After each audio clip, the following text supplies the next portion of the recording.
SWEPCO has remained steadfast in its commitment to its customers, and joining me today to share some insight on the rich history is Brett Madison, the President and COO of SWEPCO. So Brett, thank you so much for taking the time to be with us. This has got to be an exciting time for you when you see not only the growth, the progression. As a young person watching Gould Battery, AT&T, General Motors, and all of these large industrials, and our growth is still there, but not to that degree, but it's about to bust open again. And by the way, my mom and dad will probably watch this. They tell me they see it all the time. Yeah, because they actually live in our viewing area. So yes. Hi, Mom and Dad, and Yes. we thank you for raising a great son. Well, I appreciate that. Thank you very much.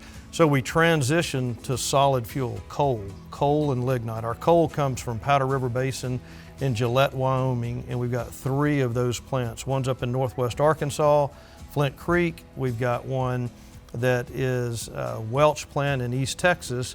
Then the last plant, probably the last coal plant, believe it or not, that was built in the United States was in Arkansas, and all 3 of those plants are still running today. Wow. But with environmental law, we began to diversify. We've actually got some renewables, but we're fixing to begin building more gas generation as you hear these data centers and AI. A large plant for us is about 500 plus megawatts, and one of those facilities consumes about 500 to 600 megawatts. Wow, that's amazing. How are you taking care of your customers? One of the things is we have to keep our grid, our system, electric system, up to speed to be able to handle loads. We're doing that to ensure that the service interruptions are minimized and that the integrity of that system is where it needs to be. And join us next week when Brett Madison talks about SWEPCO's continued commitment to customers. I'm Jan Elkins for Ways to Save with SWEPCO.